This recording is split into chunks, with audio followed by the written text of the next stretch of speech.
Dear students, आज हम class 12th की फ्लेमिंगो इंग्लिश टेक्स्ट बुक के चैप्टर 1 द लास्ट लेसन की एक्सरसाइज करेंगे। इस चैप्टर को लिखा है अल्फोंसे डुडे ने, जो कि एक शॉर्ट स्टोरी राइटर और नॉवेलिस्ट थे। चलिए देखते हैं इस चैप्टर की एक्सरसाइज। इस चैप्टर की एक्सरसाइज को करने के पहले हम लोग इस चैप्टर के पढ़ते समय thinking as you read section में दिए गए क्वेश्चंस के आंसर देख लेते हैं। Question number first, what was France expected to be prepared with for school that day. France से उस दिन स्कूल क्या तैयार करके जाने की एक्सपेक्टेशन थी, आशा थी। Look at the answer. Franz was expected to be prepared with the participles for school that day. Franz से ये आशा की जा रही थी कि वह participle को तैयार करके उस दिन स्कूल आए। Look at the second question. What did Franz notice that was unusual about the school that day? उस दिन स्कूल के बारे में ऐसी कौन सी चीज फ्रांस ने unusual नोटिस की थी, असामान्य नोटिस की थी, जो साधारणतया नहीं होती थी।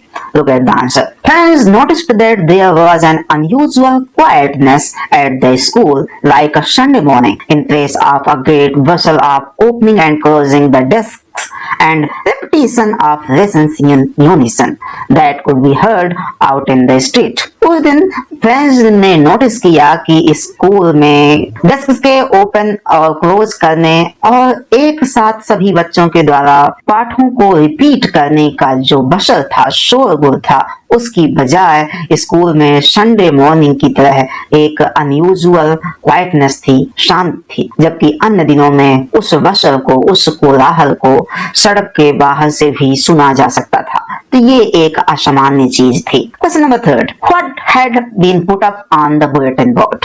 उस सूचना पटल पर, बुलेटिन बोर्ड यानी सूचना पटल या जहां सूचना दी जाती है, उस पर क्या लिखा या चस्पा किया जा रहा था। The answer is the order that had come from Berlin to teach only German in the schools of Alsace and Lorraine had been put up on the bulletin board. Berlin से आए हुए आदेश जिसमें अल्सेस और लॉरेन के स्कूलों में German पढ़ाया जाना था, उस आदेश को उस बुलेटिन बोर्ड में चस्पा या लिखा जा रहा था। Question number 4, what changes did the order from Berlin cause in school that day. Berlin से आए हुए उस आदेश ने उस दिन स्कूल में क्या क्या बदलाव कर दिए थे। Look at the answer. On that day, the teacher M. Himmel had on his beautiful green coat, filled shirt and the little black silk cap that he put on only on inspection and prize days.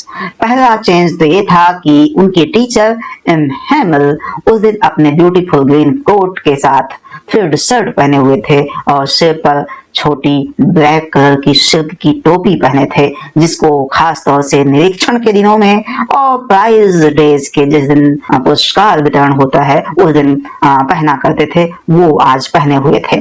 The village people were seated on the back benches which were always empty. और जो गांव के लोग थे वह पीछे की सीटों पर बैठे हुए थे, जो कि अक्सर खाली रहा करती थी। The whole school was strange and solemn. पूरा का पूरा स्कूल बड़ा ही विचित्र, अजीब और गंभीर था। That was the last French lesson. आज अंतिम फ्रेंच का लेसन पढ़ाया जा रहा था। As German was to be taught from that day onward. क्योंकि आज के दिन से आगे उन स्कूलों में अब जर्मन पढ़ाई जानी थी। Question number 5. How did Franz's feelings about M. Himmel and school change? School और मिस्टर M. Himmel के बारे में फ्रांस की जो फीलिंग्स थी, भावनाएं थी, वो कैसे बदल गईं? आंसर देखिए। After acknowledging the fact that German would be taught in his school and that it was the last French lesson, he felt sorry for not learning French lesson wholeheartedly. ये जानने के बाद कि अब हमारी स्कूलों में जर्मन पढ़ाई जाएगी और ये भी कि फ्रेंच का आज ये अंतिम लेसन है फ्रेंच भाषा सीखने का, वह अपने आप को बहुत दुखी महसूस किया कि उसने अभी तक के पढ़ाए गए फ्रेंच भाषा के लेसन्स को गंभीरता से पूरे मनोयोग से नहीं सीखा। His books seemed to be his old friends now. अब उसकी जो किताबें थीं पुराने दोस्त जैसी लग रही थीं। He forgot all about M. Hammel's bad temper and his ruler. वह आज M. Hammel के क्रैंकी बिहेवियर और उनकी छड़ी को भी भुला दिया था।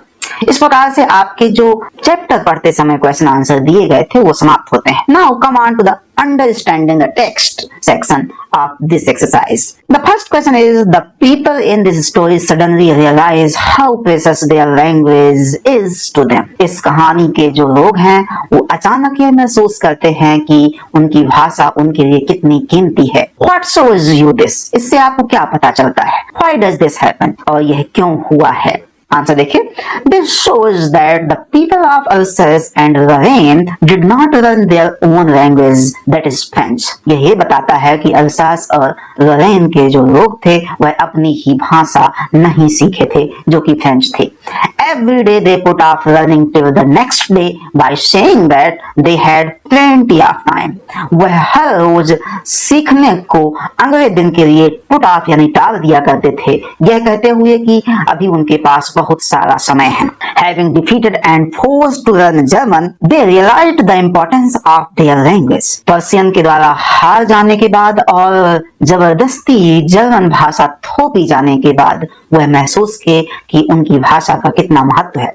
The villagers and the students came on the last day with a keen desire to learn the last lesson of their language. आज गांव के बड़े बूढ़े और बच्चे सभी लोग आए थे बड़ी ही उत्कंठा के साथ, बड़ी ही तीव्र इच्छा के साथ कि वह अंतिम लेसन आज पढ़ेंगे। As it is like a key to prison when people are enslaved. क्योंकि जब लोग गुलाम होते हैं तो भाषा उस जेल के चाबी की तरह होती है। Now come on to the second question. First things, will they make them sing in German? क्या वो लोग इनको जर्मन में गाना भी गवाएंगे? Even the pigeons, यहाँ तक कि कबूतरों से भी? What could this mean? इसका मतलब क्या है?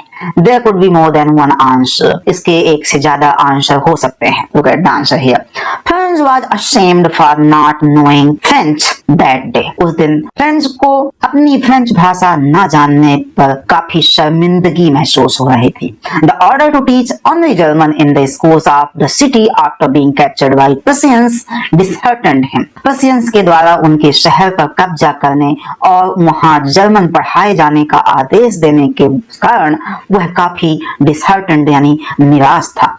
He thinks that the mother tongue comes to a person naturally in which we communicate. उसके विचार से जो मातृभाषा है वो किसी भी व्यक्ति में स्वाभाविक तरीके से आती है जिसमें हम लोग बड़ी आसानी से कम्युनिकेशन करते हैं and feel proud of it. और अपनी भाषा पर हमको गर्व भी होता है। And imposing another language will ruin the spontaneity of communication. और किसी दूसरी भाषा को थोपे जाने से जो कम्युनिकेशन की स्पॉन्टेनिटी होती है, जो सहजता होती है, स्वाभाविकता होती है, वो खत्म हो जाती है। Taking the example of the pigeons, he differs from the idea of imposing a language over another. कबूतरों का उदाहरण देते हुए वह ये बताने का प्रयास करता है कि वह किसी भाषा को किसी के ऊपर थोपे जाने के आइडिया से सहमत नहीं है। इसके बाद चलते हैं नेक्स्ट सेक्शन में, टॉकिंग अबाउट द टेक्स्ट। इस टेक्स्ट के बारे में हम कुछ बातचीत जिसमें करते हैं। इसमें आप 2 या 2 से 3 अपने दोस्तों का, छात्रों का पेयर बनाकर इस चीज को कर सकते हैं। The first question is, when a people are enslaved, as long as they hold fast to their language, it is as if they had the key to their prison. जब लोगों को गुलाम बनाया जाता है तो जब तक वह अपनी भाषा से जुड़े रहते हैं तो ये किसी जेल की चाबी की भांति होती है। Can you think of examples in history where a conquered people had their language taken away from them or had a language imposed on them? इतिहास से क्या आप कुछ ऐसे उदाहरण दिखा सकते हैं जिसमें जीते गए लोगों से उनकी भाषा को छीन लिया गया हो एंड या तो उनके ऊपर दूसरी भाषा थोप दी गई हो? Answer, there are various examples in history where language had imposed on the conquered people. इतिहास में ऐसे बहुतायत उदाहरण हैं जिसमें जीते गए लोगों से या तो उनकी भाषा छीन ली गई या तो उनको दूसरी भाषा सीखने को मजबूर किया गया। The Romans conquered many parts of Europe and imposed their Latin language. Romans Europe के बहुत सारे हिस्सों पर उन्होंने जीत पाई और वहां उन्होंने अपनी लैंग्वेज imposed कर दी। The Muslim conquered the countries of Asia and imposed Arabic and Persian. इसी प्रकार मुस्लिम एशिया के कंट्रीज को जीतने के बाद वहां अरबिक और पर्शियन लैंग्वेज भी इम्पोज किए थे। The French East India Company had imposed the people to learn French in Pondicherry. इसी प्रकार से इंडिया में फ्रेंच ईस्ट इंडिया कंपनी के द्वारा पोंडिचेरी को जीतने के बाद वहां फ्रेंच लैंग्वेज उन लोगों को सीखने के लिए मजबूर किया गया था। Question number second, what happens to a linguistic minority in a state? किसी राज्य में भाषाई आधार पर जो कम लोग होते हैं उनके साथ क्या होता है? How do you think they can keep their language alive? आपके विचार से वह अपनी भाषा को कैसे जिंदा रख सकते हैं? फॉर एग्जाम्पल पंजाबी इन बंगलौर, उदाहरण के लिए जो बंगलौर में पंजाबी रहते हैं, या मुंबई में तमिलियंस रहते हैं, या दिल्ली में कन्नड़ लोग रहते हैं, या कोलकाता में गुजराती लोग रहते हैं। तो चूंकि जब कोई लिंग्विस्टिक माइनॉरिटी किसी बड़े राज्य में बस जाती है, वहां रहने लगते हैं, तो चूंकि वहां का नेटिव लैंग्वेज अलग होता है, तो किस प्रकार से अपने आप की भाषा को बनाकर रख सकते हैं? A linguistic minority in a state does not have an equal opportunity to enjoy its language. भाषाई आधार पर जब कहीं कम लोग होते हैं किसी राज्य में जहां उनकी भाषा नहीं बोली जाती है, तो उनको अपनी भाषा, अपने धर्म और अपनी संस्कृति को एंजॉय करने के मौके कम मिलते हैं। The minority sometimes faces discrimination in various sectors as well. कई बार तो देखने में भी आता है कि विभिन्न क्षेत्रों में भी उनको भेदभाव, डिस्क्रिमिनेशन का सामना करना पड़ता है। They can keep their language alive by using their language at various gatherings like festivals, functions, parties and their homes. अपनी भाषा को जीवंत बनाए रखने के लिए वो है कुछ इस प्रकार की सोशल गैदरिंग्स जिसमें वो लोग इकट्ठा होते हैं, वहां अपनी भाषा का उपयोग कर सकते हैं। They may encourage their children to speak their native language at home. वह अपने बच्चों को घर में अपनी मातृभाषा बोलने के लिए प्रोत्साहित भी कर सकते हैं। Now come on to the third question. Is it possible to carry pride in one's language too far? क्या कोई व्यक्ति अपनी भाषा को के गर्व को काफी लंबे समय तक ले जा सकता है? Do you know what linguistic chauvinism means? आपके विचार में जो linguistic chauvinism है ये क्या है? इसके बारे में आप क्या जानते हैं? Look at the answer. It is not possible to carry pride in one's language too far. अपनी भाषा के गर्व को बहुत दूर तक ले जाना संभव नहीं होता है, especially at the time of globalization. खास तौर से उस समय जब पूरी दुनिया ही एक देश है। A language may have some feature. किसी एक भाषा में कुछ अच्छाइयां हो सकती हैं, but the others also have some merits. लेकिन दूसरी भाषाओं में भी कुछ गुण जरूर होते हैं। It becomes inevitable to learn another language to know the knowledge available in that language. इसलिए ये जानना भी, किसी दूसरी भाषा को सीखना इसलिए भी महत्वपूर्ण हो जाता है क्योंकि उस भाषा के ज्ञान को हमें इस ग्लोबलाइजेशन के दौर पर जानना होता है, सीखना होता है। Linguistic chauvinism means an aggressive and unreasonable belief that your language is better than all others. Linguistic chauvinism एक धारणा है, एक विश्वास है जिसमें लोग बड़े ही आक्रामक और अतार्किक तरीके से ये मानते हैं कि उनकी भाषा बाकी दूसरों की भाषाओं से अच्छी है। This shows excessive or prejudiced support for one's own language. यह किसी की भाषा के प्रति बहुत ज्यादा और पूर्वाग्रह से ग्रसित सपोर्ट या सहयोग शो करता है।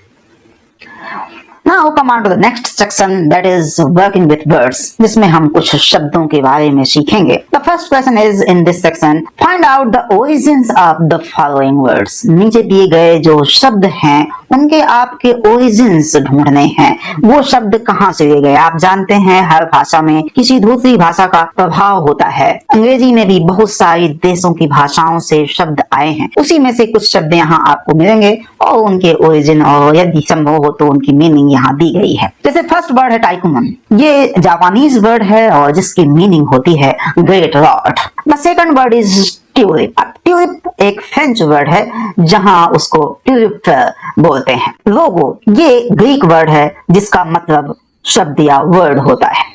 बैंडिकूट, बैंडिकूट ये एक तेलुगु भाषा का शब्द है जिसका मतलब होता है पिगरेट, एक ऐसा चूहा जिसका मुंह चोंचदार सुअर जैसा होता है। बारबेक्यू, बारबेक्यू एक स्पेनिश वर्ड है जिसका मतलब होता है वुडन फ्रेम और वास्तव में इंग्लिश में इसका मतलब है एक ऐसा लोहे या स्टील का ग्रिल जिसमें फंसाकर किसी चीज को पकाया जाता है। वरांडा ये हिंदी में भी है, हिंदी में इसको वरांडा कहते हैं, पुर्तगीज में भी है और इसकी मीनिंग होती है रेलिंग। रबोट, रबोट ये चेक का वर्ड है जो रबोटा से बना है और इसका मतलब होता है forced labour.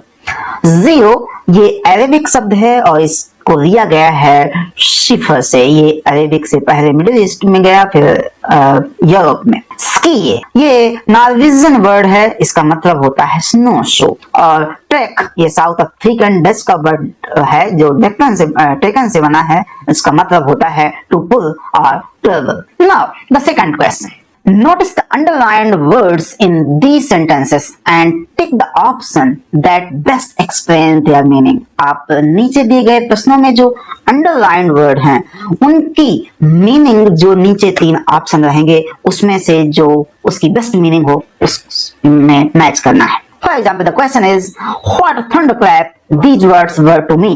The words were loud and clear, startling and unexpected, pleasant and welcome। तो यहाँ जो थंडर क्लैप है इसका मतलब है startling and unexpected। The second one, when a people are enslaved, as long as they hold fast to their language, it is as if they had the key to their prison। It is as if they have the key to the prison as long as they। अब यहाँ आपको hold fast to की best meaning बताना है इनमें से। Do not lose their language, are attached to their language, or quickly learn the conqueror's language। तो यहाँ hold fast to की मीनिंग है are attached to their language, अपनी भाषा से जुड़े रहना। The next one, don't go so fast, you will get to your school in plenty of time।